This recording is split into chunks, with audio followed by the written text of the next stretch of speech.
Probably the way that I think ego, if I had to sum up all of this, ego is the enemy of collaboration. Yep. Control And is the enemy of collaboration too. They're closely connected, right? very closely. And you have to be willing to put it to death Yeah. on a minute by minute basis if necessary, right? Yeah.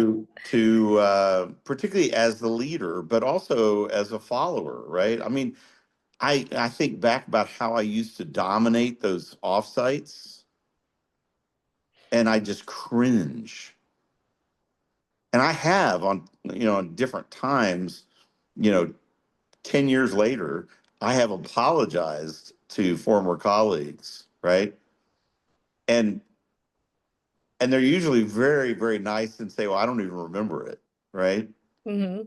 And yet I know that while they may not remember the actual circumstance, they remember the feeling it gave them, Hmm. right? Yeah. Because I just kind of would trammel all over their stuff in order to advance my stuff, Yep. Yep. And you're right. It's a right? minute by minute basis. It's not like Yeah. this big shift that happens, right? It's Right. a conscious execution every minute of collaboration, right?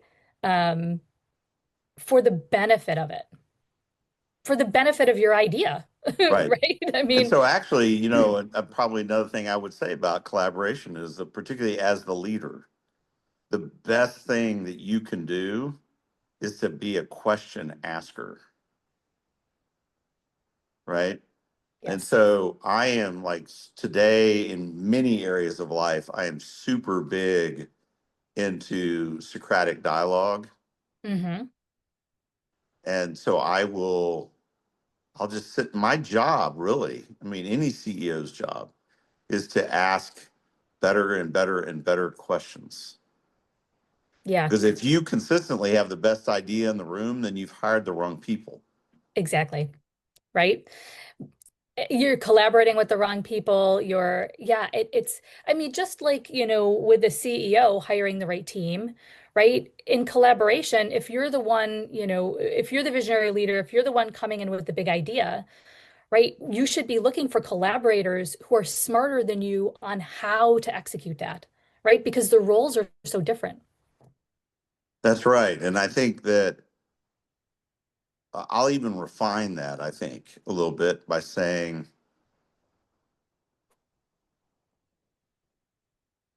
smarter than you it can have many, many incarnations, Yes. right? Yes. The the the people that I value the most a lot of times are the people who are very brass tacks people Hmm.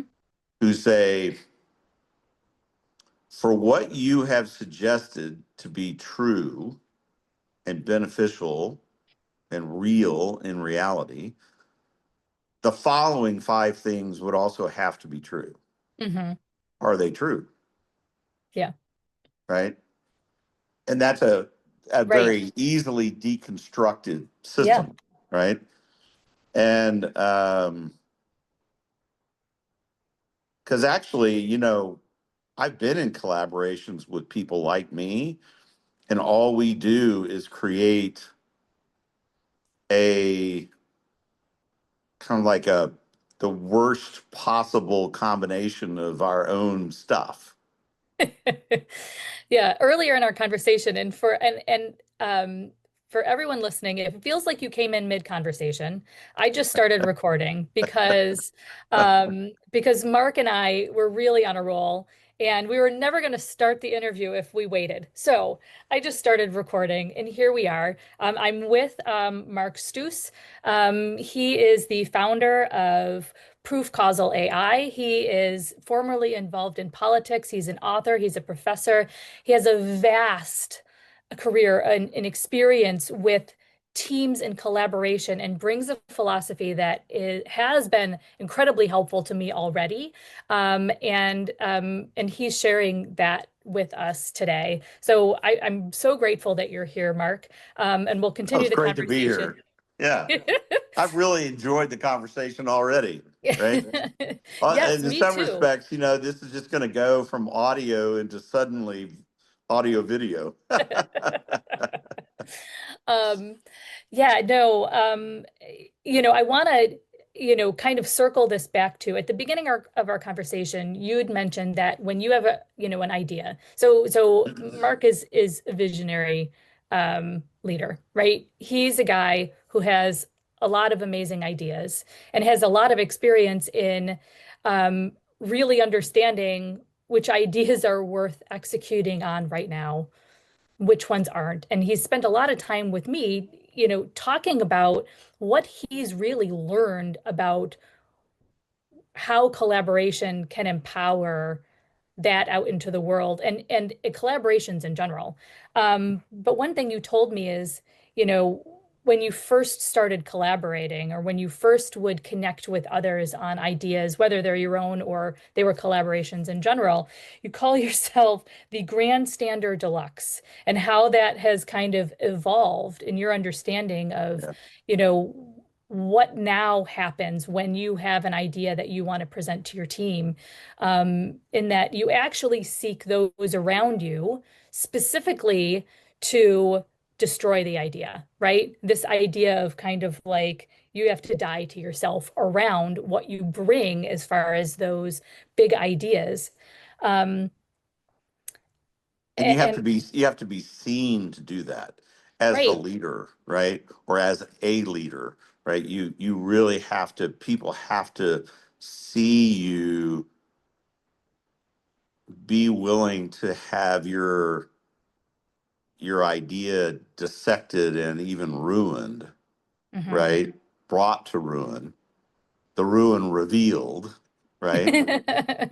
Because it was probably, if they really are that successful in doing that, it was a ruin. It just looked really good, right? And so you have to kind of be okay with that, Yeah. right? And that is and I would submit to you that I don't care who you are, that's really hard. It's really hard to It's do. really hard. And we often don't do that because we don't want that to be crushed, right? We hold this belief that, you know, it stays a whole pretty thing in our heads if we don't bring it out there to the world to be crushed, right? And so Yeah, I'm going to hold on to it because I believe that it will work. But if it never gets out there and it never gets pressure tested, it will never come to fruition anyway. Um, right. you talked about, um, I mean, we talked a lot about disciplining our ego around collaboration and motives, and that, there's really no such thing as this neutral intent coming into collaboration. I wasn't going to say pure, right? But neutral intent in coming into collaboration, right? We all come in with mixed motives Very much uh, so. around collaboration and what we want to get out of it. Um, and I think that some people can see that as a bad thing. Um, but you described to me that you've gotten to the point where you put that right out there into the open. Tell me a little bit about that again, right? In that, you've really decided to make that, front and center in your collaborations. Um, and I'm curious about how that shows up with you and your team right now. Um, and how that impacts what you're building. So I think that you kind of have to get really clear about what you're really trying to achieve and what is necessary to achieve. Hmm. And those two things are also can be very different, right? Because what I'm trying to achieve is sometimes my own ego talking. What is necessary to achieve is a statement of presented reality. And so reconciling those two things is often can be difficult, right? I think that as a leader, you're obligated to do as much of that work in advance of, let's call it, wasting other people's time, Mm-hmm. right? Yep. Or using up a finite commodity. You should do everything you can first to kind of beat this thing into submission. But I think that It's a different collaborative process, isn't it? Right? So the kind of stages of testing an idea. So new idea, new project, new initiative, whatever it is, right? right, Whether right. you're out in the world as a solo entrepreneur or you're the CEO, with a team that's helping you build something. So what I'm hearing is there's that pressure testing, right? And those are a different set of collaborators that you're bringing in. You described leaving the room, right? So you Yeah, gather I people leave around the you for the specific purpose of yep. tear it apart, right? Break it down, tell me why it can't work, Yeah, right? because I'm aware of the fact that both positionally and, let's call it, personality wise, right? Yeah. I can be an intimidating person to argue with, Sure. right? I mean, and we get defensive. It's your baby. It's a baby or, whatever. Especially early on, it's a baby. As you get old, as you kind of get more mature with the ideas that are coming out of you, maybe you don't hold on to so much, you know, But also, like, I'll give with you a it, but great example of this, right? So my first kind of iteration on this was to just sit there quietly, uh-huh. right? And occasionally ask Phase one. questions. But the way that the quietness was interpreted by many was kind of almost menacing, right? Yeah. And so I could really see people pulling the punch, right? And so I finally, there was actually one meeting. This was before I started Proof, right? This was when I was still in large companies. And I said, look, I'm going to leave the room because I feel like that my presence in the room is actually inhibiting free and fair conversation and critique, right? Hmm. And so I'm going to leave and then I'm going to come back. You tell me when to come back, and I'm going to come back and I may ask questions about what you have, kind of where you are in the overall process, okay? Hmm. But I'm not going to defend anything. Yeah. And I could tell that everybody was, well, number one, they were really surprised. Number Hmm. two, like, I could tell some of them really had a hard time believing that this would actually come off this way, right? Sure. Because I was known as being a very earnest advocate for my points of view, Yep. right? And which actually, as a very senior leader by that point, was an incredibly immature position to take, right? Because my job as a senior leader is to get everybody else's great ideas and bubble up the best Mm. one and move forward with it, right? Yeah. and and and I was still very, that old saying about what gets you here won't get you Get you there. there, right? I was, that approach had gotten me to where I was, but all of a sudden it was antithetical. It wasn't just counterproductive. It was Yep. antithetical to where I needed to go from that point forward. And I think that's not an unusual mistake, right? Right. And everybody kind of has their own version of that, right? But Mhm. I there was there I had a life coach for a long time who was a retired Jesuit with like 5 PhDs, right? Wow. And he saw this in me and he goes, Mark, he goes, the reason why diversity and inclusion is so important is that if you will hire your teams on that basis, you will build a hedge around you and around them of to protect from downside risk. Yeah.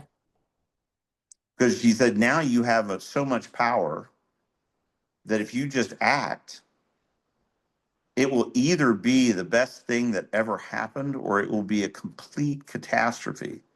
And you can't afford it anymore because there are no more small mistakes Mm. with you, right? In your where you've gotten to in your career. Sure. It's not possible to have small errors because you're not dealing with small things, right? Mhm. And that kind of triggered my own self-interest. So it was a very, I think, very canny kind of way of starting the conversation on his part Yeah. Yeah. because he had to get me on side, right? Yeah. And so the only way to do that is to say you're like totally exposed right now, and that would be bad. Sure. Yes, that's bad. Yes. Okay, so Right. let's agree that that's bad, right? And then what is the counter to that? Yeah. Well, it's like that surrounding yourself with like-minded slash yes men or whatever it is, whatever your version of it is, right?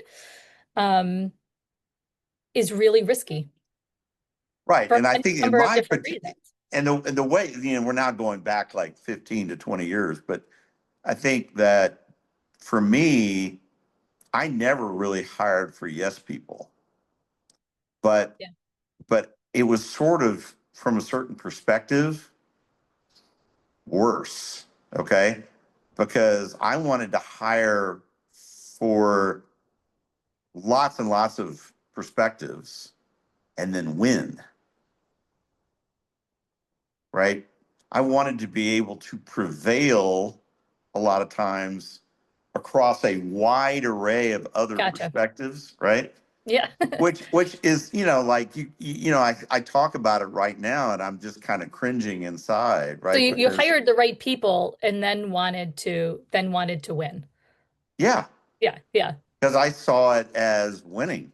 I Yeah. saw it Yeah. as a kind of like zero Oh. sum almost, Mm-hmm. right? And that and then I kind of had a number of insights that really changed me.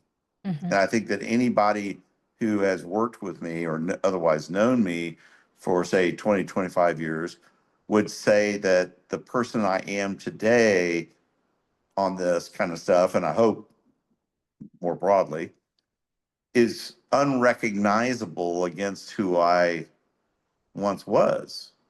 Yeah. And it's a wonderful thing. It really is. I Yeah. That feel, yeah. evolution of yourself in that context. And my brain is going in a lot of different, I have a lot of notes from our conversation before that were Yeah, just gold, right? yeah. But coming back to, those kind of like, the collaboration that happens, when you have this introduction of an idea or initiative or project, right? And at the beginning, the collaboration is that pressure test. Is this the right time? Is this, what does the environment look like right now that, what are the factors that we need to consider? What am I missing? Can this work? How do you make sure that you have the right people in that room? Like, what are Well, you looking for? So when to you tell them, what is your objective for them and how do you make sure that they're the right people? well, I still hire really smart people, Yeah. but I tell them that hour by hour, day by day, their job, okay, is to bear against me, right? Yeah. So like in one way that I help myself and I help them, right? Is I use AI to pressure test ideas first, Okay. right? Because our time as human beings is a precious and limited thing. and not every idea should be brought up to the team, Yeah. right? So what I did was I got really, really good at prompts to significantly lower hallucination. Okay. And then I said, okay, what I really, I was actually, it was literally this casual, right? I mean, one day in my office, I was like, man, you know what? I really need like a peer review. Need Yeah. peer review, right? And then I thought, well, what if I combined five major LLMs, right, into a peer review system? Well, I mean, I'm not a coder, right? So I have no idea if it's even possible to API them, right? And yet, being sort of an impatient person, right? I just said, but I want to have a sense of just how real this can be, and I want to do it right now, Yeah. right? And so I have a big screen, a really large, really big screen, right behind where I am right now, Uh-huh. and so I have five of them opened up side by side on the screen. So it's five vertical bands, Okay. human in the middle, right? And actually that turned out to be really important, technically. And so I started a conversation with one of them, and then I would share that conversation with the other four.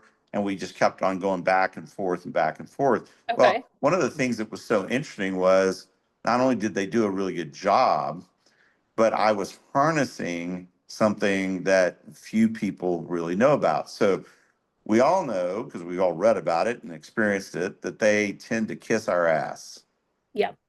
right? So they want to please us. And so I would say to all of them, the way you can please me in this situation is to argue the point. Like Okay. they're also coded to be enormously antagonistic to one another.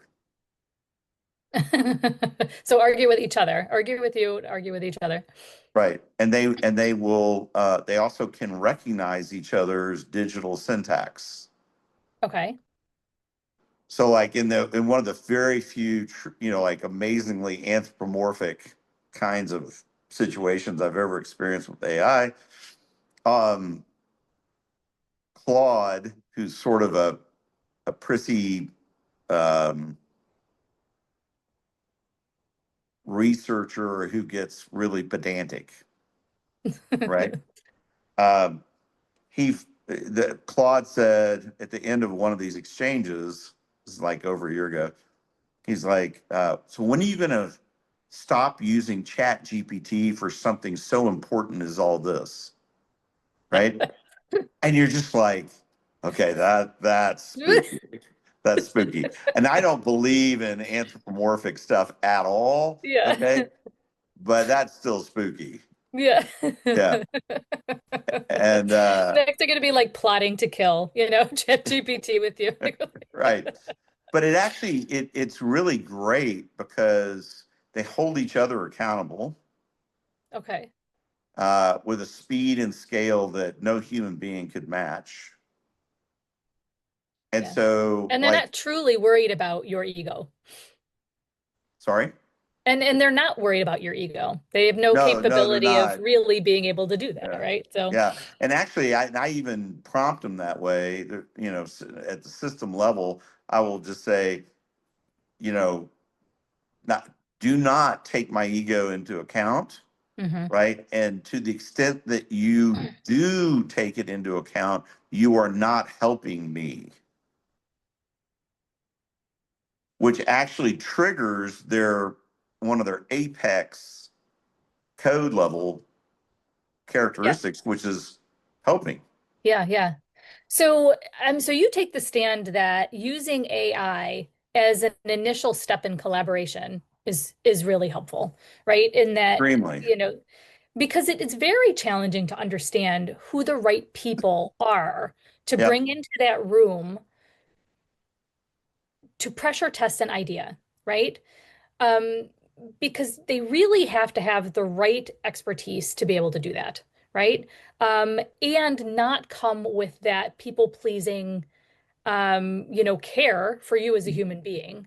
Because what you want is really to, you used the terms earlier, UDA and the VUCA, Right. right? And can you just rehash that ex I mean, those terms. So these are terms used in the military. Um, just really quickly explain again what you mean by UDA and the VUCA. So VUCA describes the environment, right? And we are Yeah. definitely in VUCA right now, right? So this is volatile, uncertain, right? Yep. All that kind of stuff, Yeah. right? And this came up, by the way, because we were talking, because Mark brought up the fact that 80% of a collaboration is actually rooted in an environment that's out of our control. So That's it's correct. external, right? So just kind of putting context to that, which is an incredibly important point here. And something that I think, in collaborative entrepreneurship, we really need to be mindful of because it's a shared, Mark was talking about it's a shared understanding of the environment that we're in. And because simply because we are entrepreneurs who desire to operate differently, who want to be right in a collective environment where we're operating differently with each other, right? We want to be intentional about coming together in collaborative relationships to really leverage the potential that's there for stability, for growth, and for impact, right? But there's the reality of the VUCA. So then I'll leave that, Yeah. back over to you, So Mark. there's that It's old huge, saying in the military that no plan survives the first shot, right? right? And that's really what that's talking about. The first shot is reality. It's symbolic of r real Yeah. reality Yeah. at the risk of being stupid, right? Yep. It's not our interpretation of reality, not our wish for reality, not our own truth. Okay, Yeah. right? This is it. Yep. And one of the best things I've ever heard about it is reality is what you encounter when you're wrong, right? Right. Uh, UDA is how you make decisions in the midst of VUCA, right? So UDA, OODA, stands for observe, orient, decide, and act.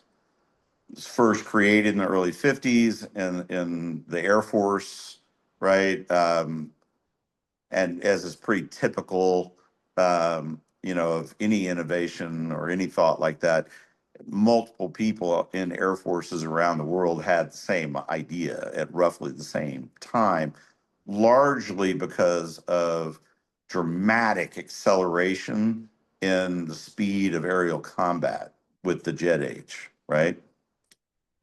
So that was an agreed upon, highly effective, proven in the most dire sets of circumstances approach to dealing with VUCA. It's so effective that now, 50 years, 60 years, 70 years on, right? It has spread out into many different disciplines, many different parts of life. Certainly the first responder community, but you hear it a lot inside of corporations, right? Things like that. Yeah. And so, and the reference point is always reality, Hmm. because as soon as it's not reality, people die or bad things happen, right? Right. And we have gotten so used to thinking that we can impose what we want on reality, which if you kind of stop and think about it for a second, when you say it that way and you say it out loud,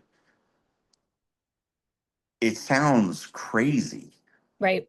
that we do Well, that. it sounds crazier now than it ever has before, right? Because defining reality has become much harder than it ever has before. Right. Well, and so this is actually, to extend that point, a lot of times the factual aspects of reality aren't knowable at a particular time. Right. What I would say today, for example, in terms of the marketplace, is that the number one reality of the marketplace today is that it is meta VUCA, right? It's so deeply unsettled Hmm. that you can't even, like, if you tried to always perfectly UTA the VUCA and just maneuver and navigate perfectly through it, Yep. you couldn't do it, It's right? yeah, you would spend all of your effort determining how to navigate it. That's right. And so what does that mean? It means that whatever you do has to have a certain kind of evergreen quality to it. It has to be maximally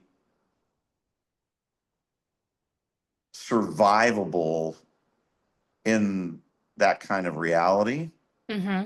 So like in go to market, what we talk about increasingly with teams is, hey, whatever your messages are, whatever you're known for, has to be three basic psychographics, right? It's awareness, confidence, and trust in your marketplace, in your employees, your customers, your partners, your investors, those are the three big messages, Hmm. right? And actually awareness is now kind of almost like is more akin to transparency than Mm. manufactured awareness of something, right? And confidence and trust are two very different things, right? The easiest way to understand the difference is we've all worked with people who were incredible in their jobs, right? And their ability to execute, but Yeah. that we did not trust at all. Mm. And we less so, probably, but we all probably have experienced working with someone who we trusted deeply and we knew was a really good human being, Right. but just happened to be in the wrong slot and so was completely incompetent, Yep. right? So we had no confidence in their ability to execute, but we Yeah. acknowledged the fact that this is a really good person, Yep. right? Yep. And so you have to kind of say that right now where those those psychographics point to their natural counterparts on the negative side, which is the anti-confidence, anti-trust, right? The closing of the mind. So anti-awareness. Um, that's what you're having to deal with. And as opposed to trying to optimize your go-to-market spend perfectly, Mm. hour by hour, right? Yeah. Yeah. Interesting. Um, and it's interesting to think about, the focus being on the UDA over the the VUCA, if it were, right? In the approach to an unstable VUCA, right? Meaning it doesn't stay the same. It's evolving rapidly. And so, utilizing collaborative entrepreneurship as a mitigation or risk strategy, because I truly believe that its function, right? And I know this is something that, is very central to your work, right? That Right, risk mitigation, de-risking. And you right, even talked about, your role has really evolved into your collaborative role, or I should say your collaborative motivation, right, is to utilize collaboration to de-risk. And I truly believe that, as we take a look at the marketplace, we take a look at what's evolving in entrepreneurship, what's evolving uh, in the marketplace as a whole, and with the emergence of AI, right? That there's going to be, or there is already, but there will be a big destabilization, right, of the current workforce, and already seeing if there was ever a stabilization of entrepreneurship as, as a career, as a role, it's more destabilized than it has been before. So I think it's really interesting with the evolution of work and the evolution of entrepreneurship and the risk mitigation that we need to begin implementing as an UDA, right? As humans, as contributors, taking a look at like how that really changes in a very volatile environment. Um, and I see a big role in understanding all of these things, right? Understanding how do we come together, right, as contributors. Forget about the word entrepreneur, forget about the word, whatever, as contributors. Um, how can we structure, um, how can we view the UDA, right, collaboratively as a, and I'm lacking the words here, but what are the requirements, right, for approaching UDA as contributors, right, as that environment gets more volatile? And I see that as a big role that we need to play, right? Is understanding, what are the factors that come into um, creating a playbook, right? For Yeah, destabilizing that environment for contributors. I think that and this is both Stabilizing, not destabilizing. the challenge and the mandate, right? Is that it means that all of us are going to have to get a lot better at Hmm. at not at what we do, Right. okay, but in our perspective through which we see things, Mm, right? Um, and I think we also have to get really, really real about the fact that we bring value, but not the entire value, yes. right? Yes. And that you kind of have to, as I said before, you kind of have to put your ego to death on Hmm.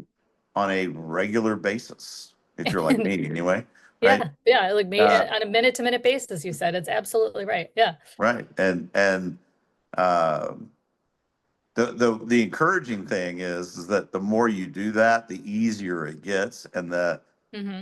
somewhat less frequently you have to do it, right?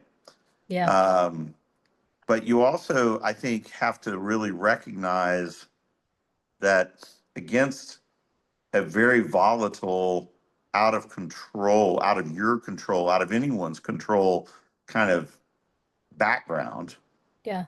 marketplace, right? That there is no master of the universe, right? Even Hmm. together, we can barely hold on, right? Yeah. And so, what does that mean? It means that if we're not doing it together, we got big problems. We got Hmm. big, big structural problems. This is actually what, regardless of how deeply they have internalized this, this is why a lot of investors don't want to invest in solopreneurs or in Yeah. really small teams, right? That's a stat we bring up, when we're talking about it, and that why are solo, preneurs or small businesses viewing themselves any different? When investors know you're not going Right. to make it on your own, So you know. this is An actually idea is an idea, that's great, but yeah, this is actually something that a CEO that I work for said to me one time, right? And it was really not fun, okay, to hear this. But he said, you're absolutely brilliant, but you need to realize that means that you are a single point of failure that's huge, that's potential huge. huge, right? Yeah. And that was, man, you just kind of sit there and you kind of go, I mean, I'm even in telling this, 15 years, 16 years later, Yeah. I still kind of, I'm wincing inside, right? Yeah. And you kind of but I will say this, for me personally anyway, it's been a tremendous relief to find out that I am utterly insufficient by myself, Yeah. right? And I agree. And I don't have the same experience you do. But I absolutely. And I think actually one of the worst things that can happen to any human being, particularly earlier in their life, is to have like two or three back-to-back successes Successes. that convey this mastery concept or A this false mastery. Yeah. false mastery concept, because we do believe our own PR, right? Hmm. It's I suppose insidious. I'm lucky in that way then.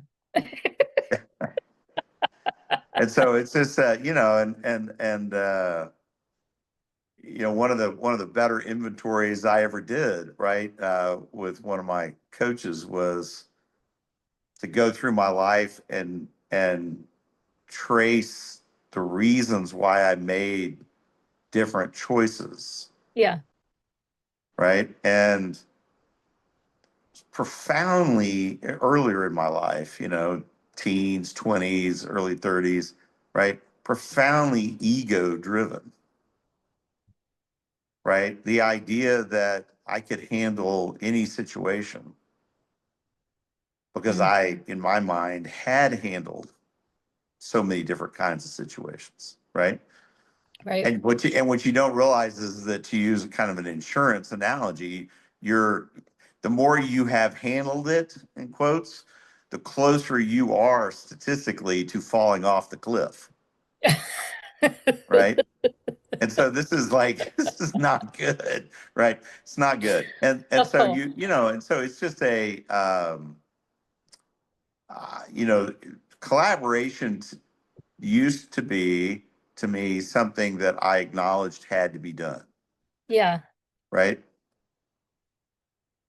Now I wouldn't I wouldn't do anything of any consequence without it. And Hmm. AI, for example, Yeah, I wanted to dive into that. I know that I've utilized, more time today than you committed to, and I so appreciate it. oh, But it's all cool. that's the next question that I had for you.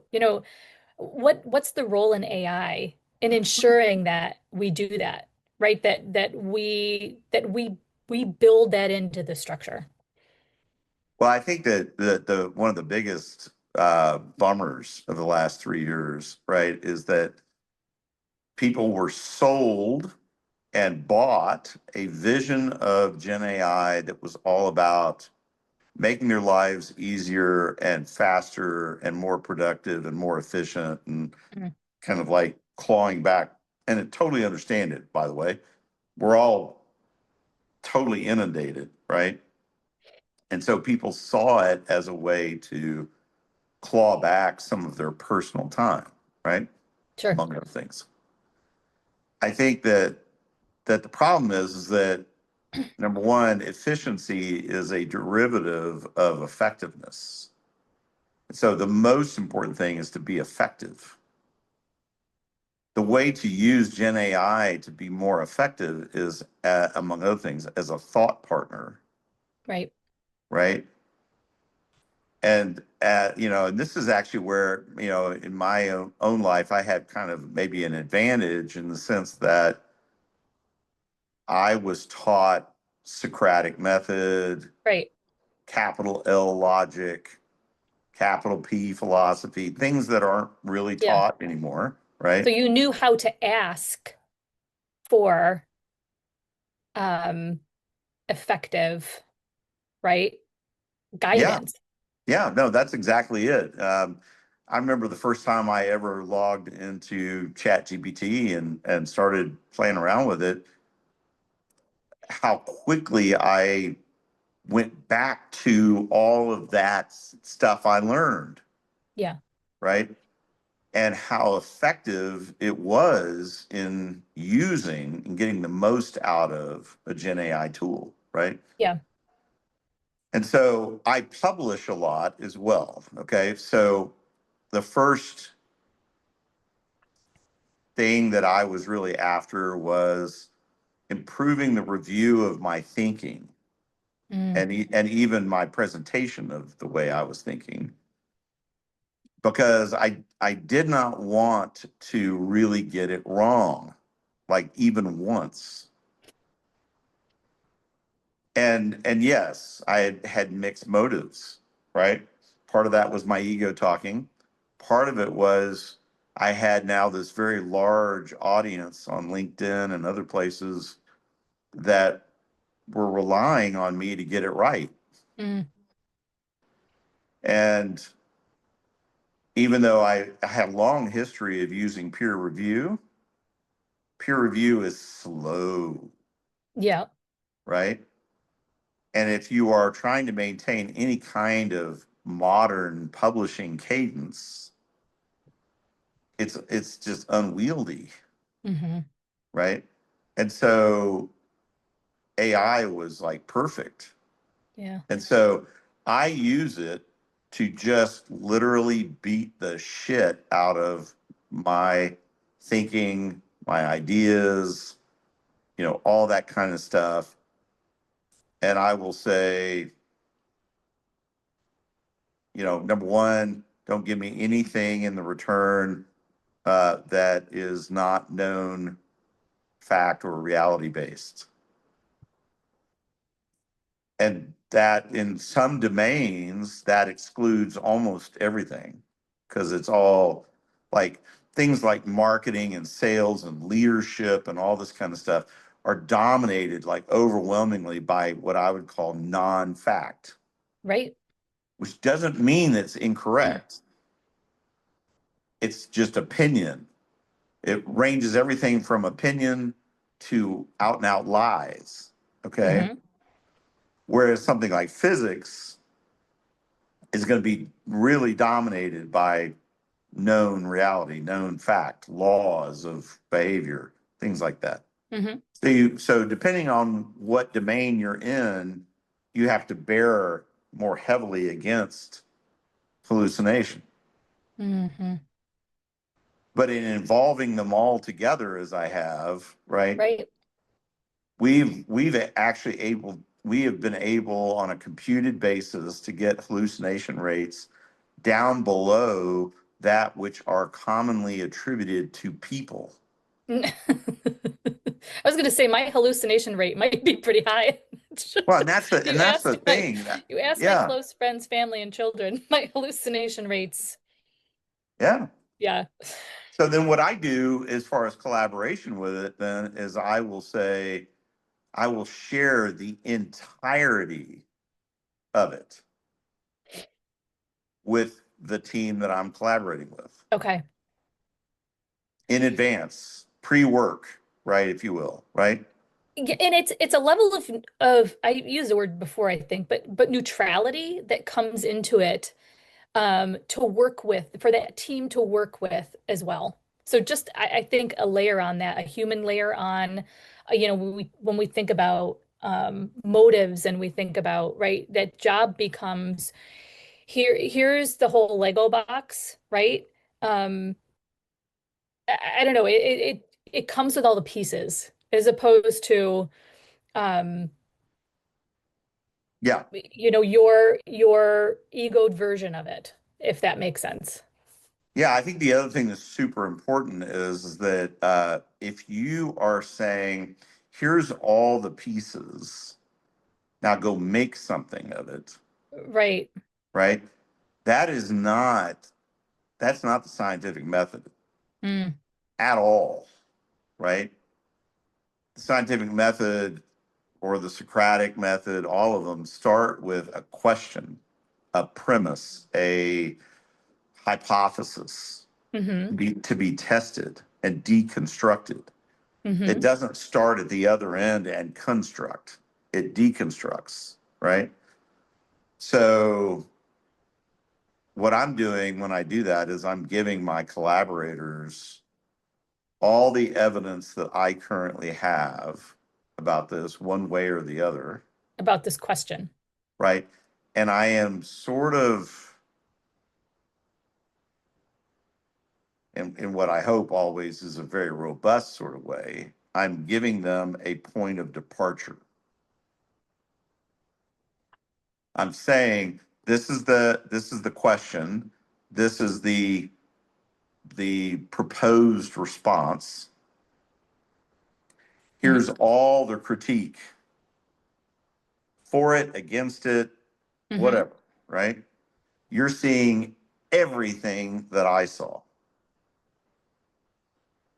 And again, that's very scientific method kind of thing, right? Sure. You have to share transparently, and everyone else has to be able to replicate your outcomes, right? So then one of the things that my teams have learned to do is because it's sent to them as a digital file, right? So they upload the digital file of all that work into their own instance of whatever LLM they're using, right? Hmm. And they usually will start out with, tell me everything that's, you know, not right or wrong, but likely, unlikely to be reflective of reality in this. Hmm. So that's an agreed upon kind of fundamental point of departure for them, Hmm. right? And so it will go through there, and invariably there'll be a lot of, the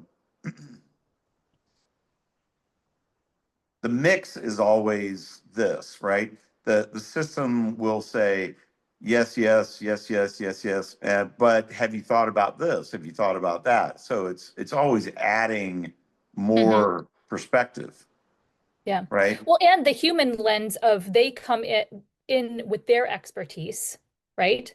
Right. And their motivation of which aspect of this falls in their domain, right? Of, their expertise domain, their building domain, whatever it is, right? So now they're approaching that Socratic method from that perspective, um, as well, right?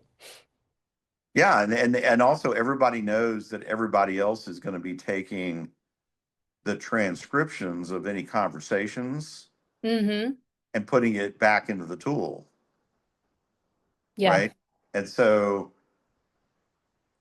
the net effect is it takes everybody's eyes off of themselves Mm.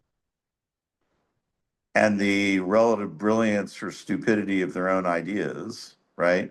Because, like, a lot of the worst possible situation is when a really smart person won't contribute because they don't believe they're smart. Mm.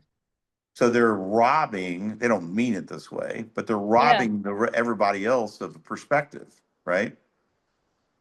And so, by equalizing it, by using, LLMs as a sort of umpire, right? Interesting. That's an Um, interesting viewpoint of well, because it. it actually depersonalizes the critique.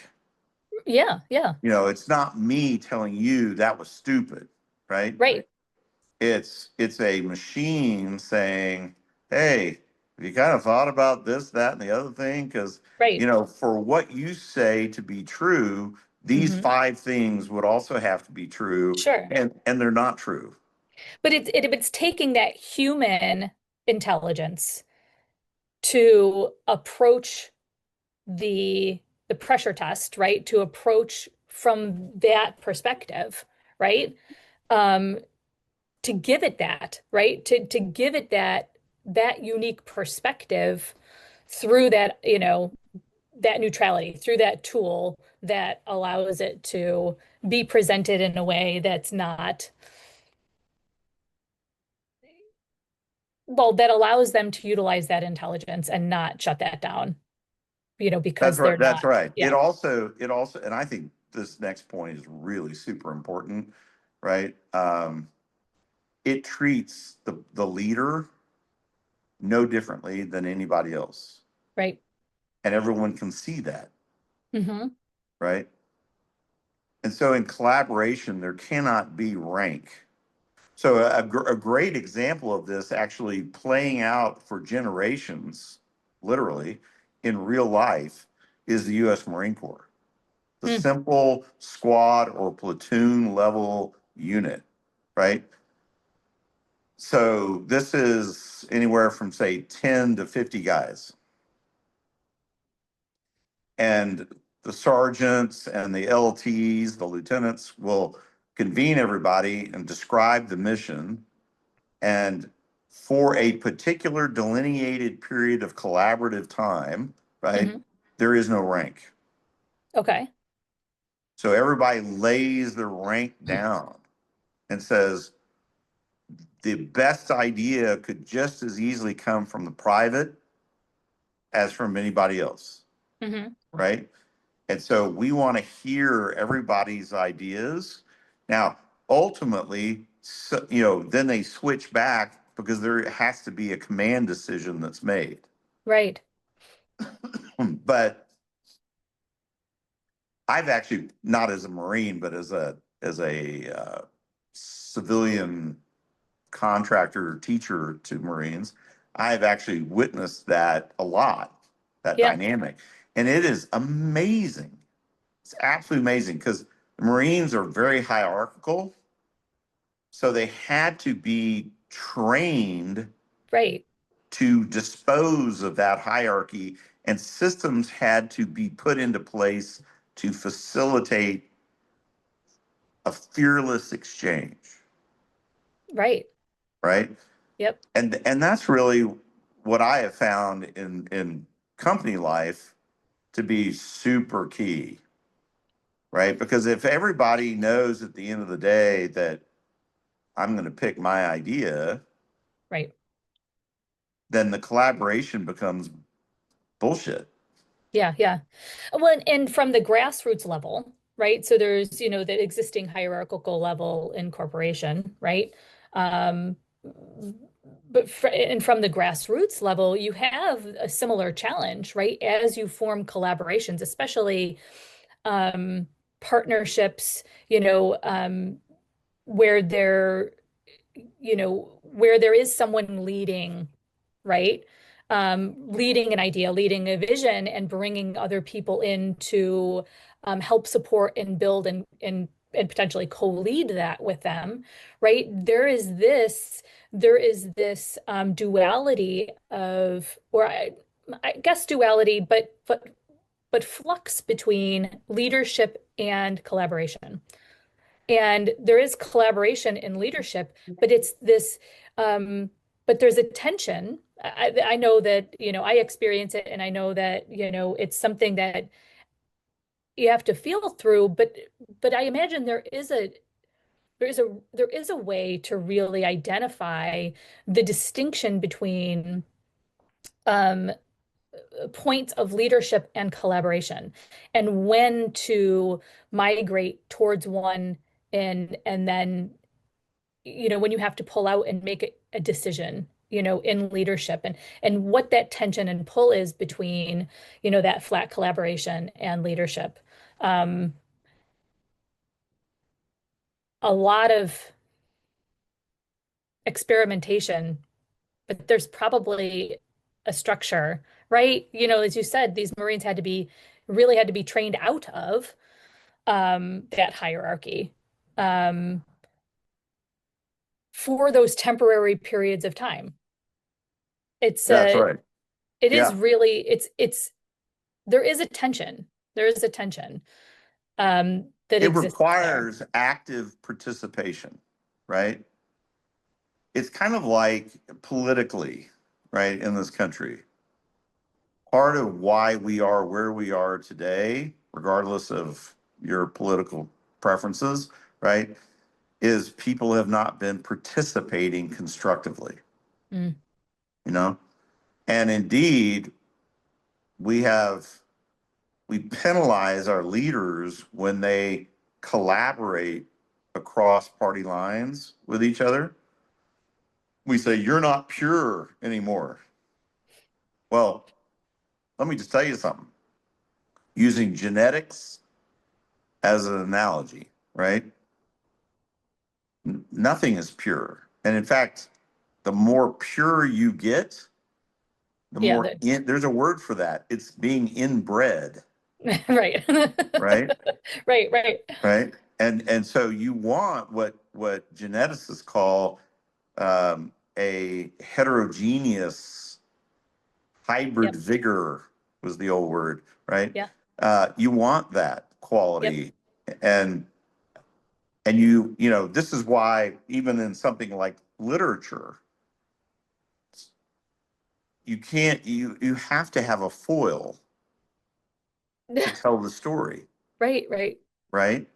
A Yep, foil is the opposite, right? yep. The source of the conflict, right? Hmm. I tend to hire pretty strong people, and a lot of times I will explicitly tell them, you're each other's foil.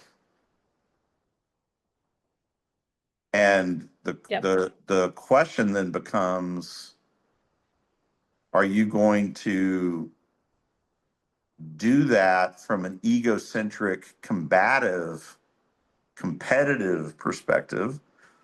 Or are you going to use the opportunity to grow as people yourselves and realize you do not have a complete take on anything, right? right, right. And Yeah, that well, and is, you know, those collaborative roles, right, require that that we hold almost integrity in different spaces, right? And that are challenging in benefit of the whole, right? For the overall integrity, right? Because if we believe this is incredibly important and we believe this is incredibly important, right? There needs to be an advocate for that, right? For the integrity of the whole that we're building. And so it requires, there is often tension there, right? Like I know in our leadership team, we experience that, right? And our jobs are different. Our jobs are to hold different spaces of integrity in benefit of the whole. And it's not always comfortable, right? But it's so incredibly important. And when we know that we recognize our jobs are in benefit of the whole and to hold space for for the area that we're right kind of bound to, right? um it's going to create, we both, we all know it's going to create something so much better than you know than the silo that we would build from. um no, it's really true. I mean, and I think that a breakthrough moment is when a team realizes that if this fails, so let's take a startup, okay? yep. If the startup fails, it's going to hurt them all. Hmm. There is no division of pain, Right. right? And so the goal then has to be, how do we protect the integrity of how we make decisions for the startup so that it maximizes the opportunity for success against an environment we don't control, right? Right. And that is when you realize you're all in the lifeboat together, Hmm. And you chose to be in the lifeboat together. and you chose to be in the lifeboat together, so adds a whole nother layer to it, right? Yeah. You and you also realize at some point that you missed stuff that really mattered, Yep. that was caught by other people. Yep. You start to say, wow, I really need these people, Yeah. And I really right? appreciate that perspective. Maybe I'm And a this little is embarrassed that I and didn't this think of is and it. yeah, and this is actually why relationships in combat Mm, are what they are, right? Because as has been remarked on many, many times by other people far more knowledgeable about it than I am, right? In the end, you're not fighting for your country, you're not fighting for a flag, right? You're fighting for each other. yeah. You're fighting for the person on the right and the left of you, right? Yeah. And that is a completely different thing. That's Than a being out that's there alone. yeah, that's a bond that is, Yeah. probably unbreakable, right? Yeah. And and the best teams that I've ever been a part of kind of achieve that same kind of dynamic, you know. And it's also typically performance in the way that the team performs. They're kind of like, if this dates me totally, but it's kind of like the Harlem Globetrotters.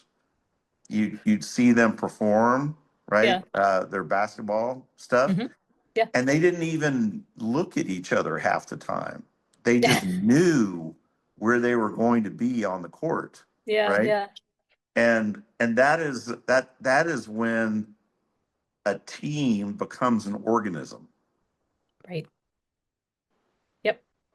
and there's that much confidence and that much trust and that much awareness, right? Yeah. It's an intoxicating thing when it happens to you. That's the one thing I would wish for every single person to experience that at least once or twice in their career, because Hmm. it's just the best thing ever. Yeah. And notably, it's not about any one person. No, no. And the whole is amazing, right? Right. Um, this is a great place to leave it. We could talk for hours about collaboration. You've been so generous, with your time, and I've got so many notes from this. But I so appreciate it.